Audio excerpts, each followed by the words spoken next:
Wake up! Silksong is real! Silksong is real! Don't lie to me, Silk Poster. Do you have any proof? It's actually real. Ah, Silksong. I never thought I'd see the day where this elusive game actually released. I was beginning to accept the thought of having to wait for my grandkids to play it for me. Or even worse, having to take my pills and accept that Silksong was just a mass hallucination all along. But it's real. And it's finally playable. And not even 1 second into the game, we're already getting mugged in the backstreets of Detroit. Great. Welcome to Pharloom, where every enemy does 2 masks of damage, every bench costs our entire life savings to use, and every skill we learn in Hollow Knight is rendered completely null and void. Thrust into this strange foreign land, we're armed with nothing but the cloth on our back and our trusty needle. So we do what any other sane person would do in this situation, and start whipping out our needle in front of the local citizens. Thankfully, we've been dropped into a calm, lush grotto filled with local fauna and flourishing wildlife. In a place as peaceful as this, we can ignore our chronic pain and enjoy the beautiful scenery. Gaze at the cute buggies and think happy, happy thoughts.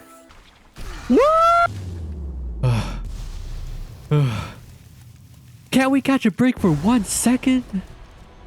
We climb out of the grotto and find ourselves at the door of an ancient chapel, tended to by a lowly maiden, who I'm sure will not become important 50 hours later, am I right?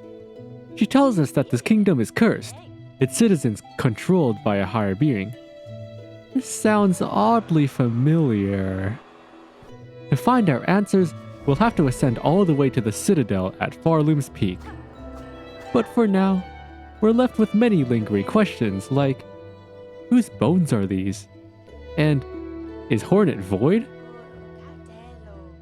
Oh my god, that's the scene from the trailer! Past the horizon lies our first town, Bone Bottom, a resting place for pilgrims before the arduous journey ahead. These pilgrims are filled with lofty dreams, all hoping to reach fame and ascend to the Citadel one day. Just like me! We're so close to 1,000, so you should subscribe. Anyways, past the town, we run into a little guy named Sherma. He's just trying his best singing to a gate in the hopes of getting it open. We believe in you, buddy.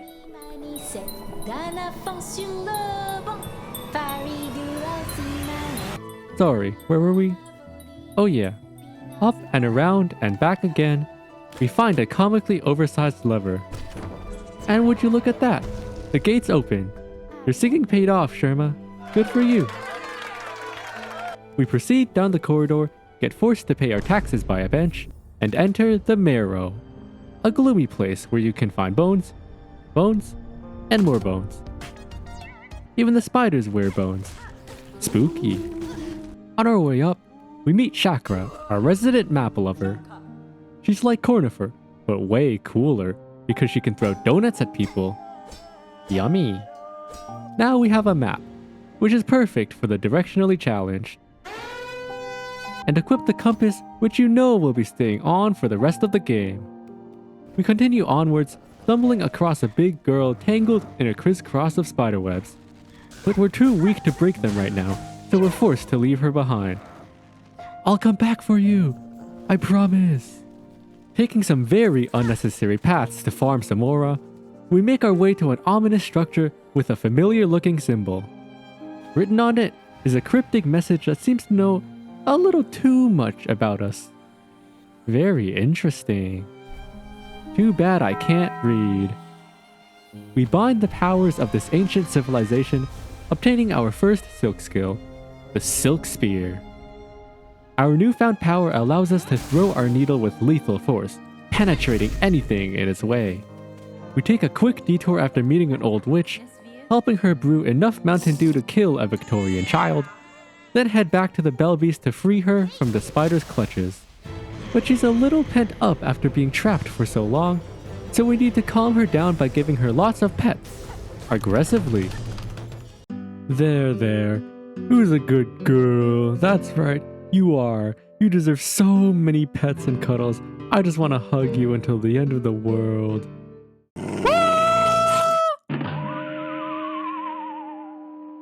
The fight is so exhausting that we start hallucinating parkour civilization while hearing mysterious voices in our heads. On the bright side, the Bell Beast enjoys her petting session so much that we're now best buddies. Yippee! On to our next area. After paying yet another government-mandated bench, we arrive in the deep docks. Welcome to hell. This place is absolutely filled to the brim with lava and fire everywhere. In the basins, in the rocks, in the walls, there is no escape. That's not all. Someone at Team Cherry spilled their prized barrel of gunpowder into the deep docks, and now every enemy explodes whenever they feel like it. Take even one wrong step, and you'll end up as the next daily special at Kentucky Fried Chicken. One order of deep fried hornet, complete with a side of silky smooth fries, for the low price of $9.99 rosaries. What a steal! But as torturous and painful as this place is, it's completely worth it, as it's here that we stumble upon the Swift Step. No more cosplaying as a turtle taking leisurely strolls around the map. We can finally dash again, now with 100% less carpal tunnel. Along the way, we also stumble upon a blacksmith that's quite gravitationally significant. If we provide her the materials, she's willing to make us numerous torture devices and weapons of mass destruction that probably break some kind of convention. Using our dash, we're able to reach a ledge that we couldn't reach before, bringing us face to face with Lace. This brat needs to be corrected. The second we meet her, she immediately starts rage baiting us like the average Twitter user. Of course, we're far too civilized to fall for this feeble attempt. How dare you say that to me? I'm going to kill you! A fierce battle ensues, needles clashing in an elegant dance of agility and swordsmanship. The battle is tough, but with our insane skills, we're able to beat Lace on our first try. First try part 2. But before we can finish her off, Lace distracts us and runs away like the coward that she is. Lace's defeat opens up a path out of hell and into the far fields. Here, we can take a breath of fresh air, step out into the sun, and appreciate the absolute beauty of nature. On days like these, we should go outside and socialize with other people. Hey guys. Nice weather we're having.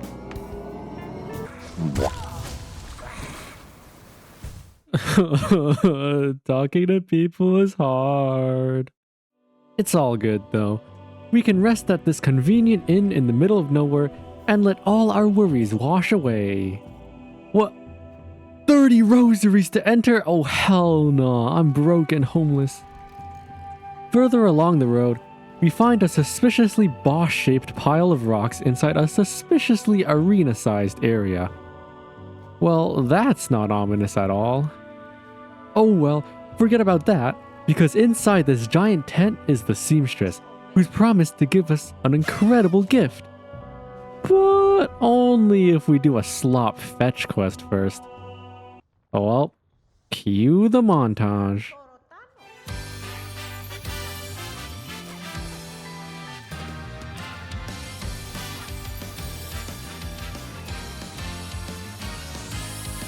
As a reward, we unlock the Drifter's Cloak, letting us ride the wind and fly away like a little birdie. To leave this place, we'll have to come back the way we came, which means crossing paths with the suspicious pile of rocks once again. Oh wow, there's a boss fight here. Who would have guessed? The fourth chorus is having a little temper tantrum after being woken from its eeping. It's causing a huge ruckus by smashing rocks everywhere, so we need to take care of it. Don't worry, buddy. I'll put you back to sleep. Permanently.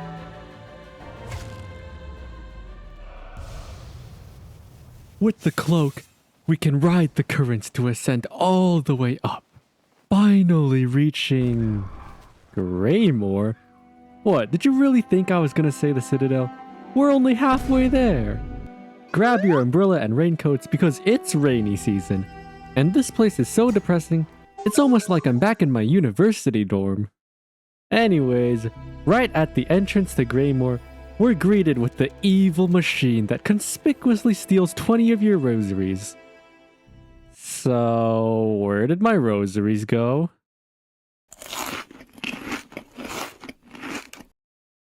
Sorry, accident. A bit further in, we enter a cozy little hotel, where we take a quick break by getting drunk with the owner and getting freaky with the patrons. But I'm pretty sure it's legally required to be sad in Greymore, so pretty soon, it's back to losing our mind as we scurry around the sewers like a rat. Eventually, we stumble into an old and ominous chapel that's filled with the type of obstacles your parents said they faced to get to school back in their day. Aren't people supposed to come up here every Sunday? At the top of the chapel, we're rewarded with the most important upgrade of the entire playthrough. An actual down pogo! Welcome back, muscle memory! No more grade 8 math problems every time we attack downwards. Yeah, I get why the citizens were worshipping this thing now. In another corner of the city, we meet Garmund and his valiant steed, Zaza. At first glance, he seems a little like Zod, but we soon realize that Garmund is the GOAT. This guy absolutely means everything he says, and to prove that, he charges straight into our next battle with us. At the bottom of Greymore, we're thrown into battle with a comically oversized monstrosity of a bug. It's got the eyes of a fly, the wings of a moth, and the claws of a grizzly bear. And it might as well be the reincarnation of the Pale King, given how much it loves throwing saw blades at us. But Mooring doesn't stand a chance against us, because we've got the power of friendship on our side. With Garmin and Zaza's help, we channel our inner shonen and defeat Moorwing in one fell swoop. Sensible! With Moorwing no longer guarding the way, we proceed onwards and find traces of a nearby settlement that's just up ahead. But the moment we enter, we're greeted with a chilling sight. The entire city has been lobotomized after witnessing true horrors beyond our comprehension. Who could have done such a terrible thing? The mystery of Bellheart will have to wait for now, though, because there's still much more that we haven't explored around the map. Tucked away in a small corner in the Marrow, we discover the entrance to the Ant Kingdom. This is our chance to make up for our generational fumble earlier and socialize with the ants properly this time. Hey guys! I know we got off on the wrong foot earlier, but I just want to say that your hat looks really cool. Can we be friends, please?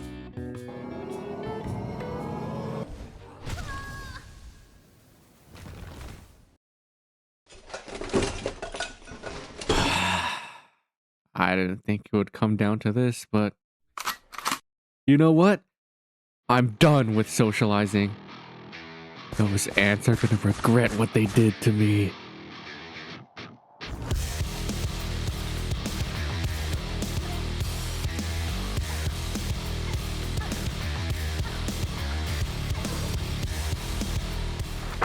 Ah, that feels so cathartic.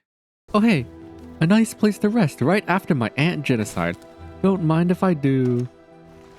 What the fuck? Oh, these ants think they're so funny, don't they? Well, joke's on them because we've found the ants' hidden treasury and it seems to be guarded by a super weak boss. Heh, look at this deluxe chungus. Can this even be classified as a boss fight? I mean, this thing's just the glorified Gruz mother. This fight is gonna be so easy. They might as well just give me everything they own already. Help!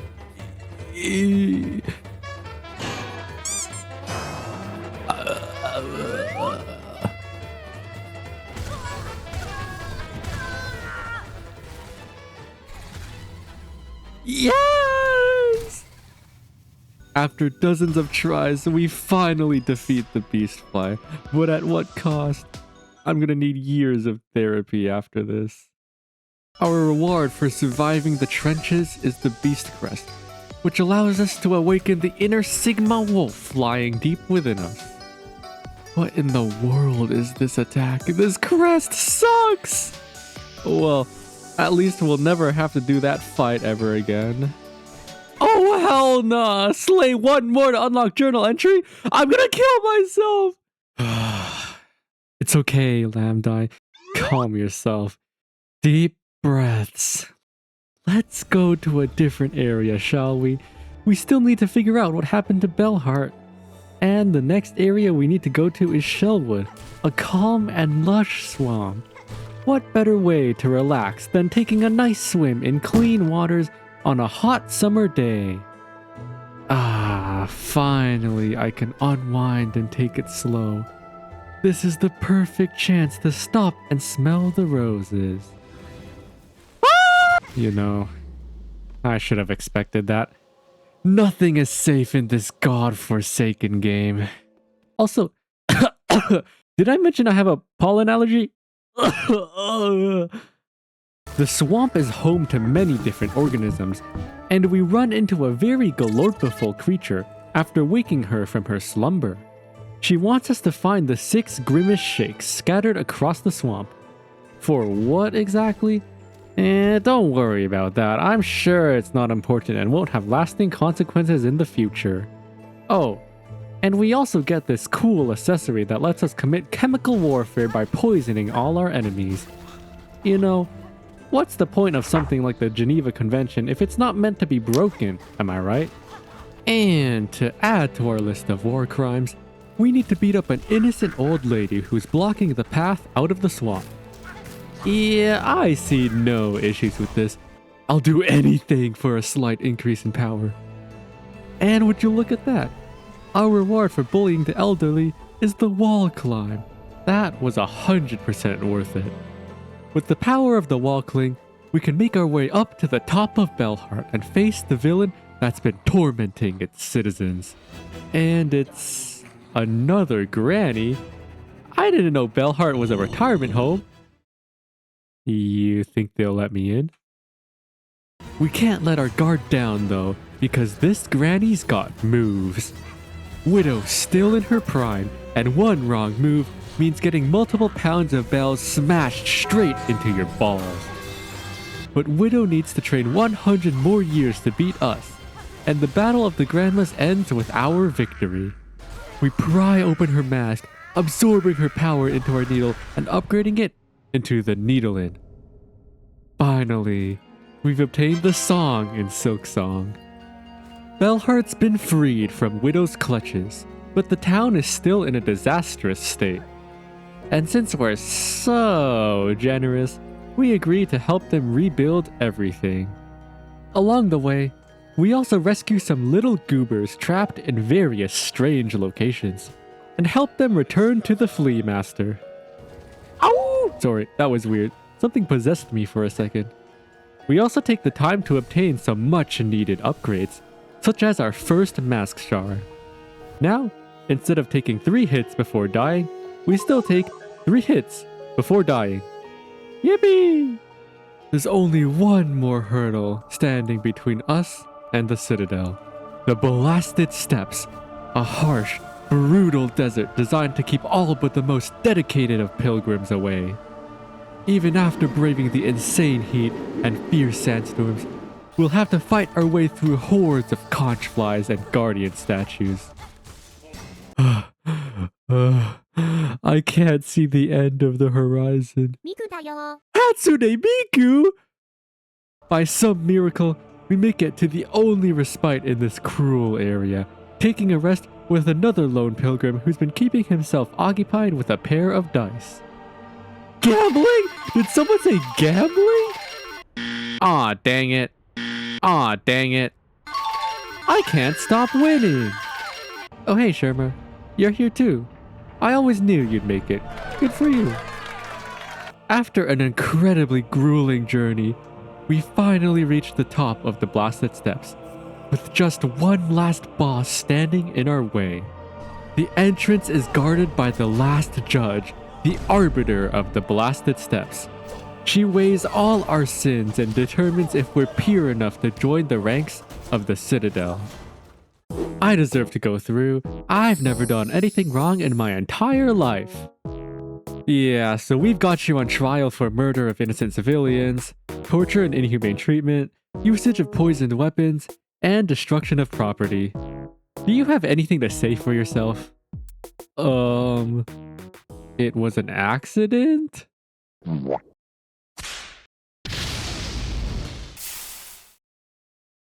You know, I really hope that would work. But like always, we have to fight our way through. This time we kinda deserve it though. With the defeat of the last judge, there's nothing in our way now. Through these massive gates, we find ourselves in front of what we've been searching for this entire time. The Citadel.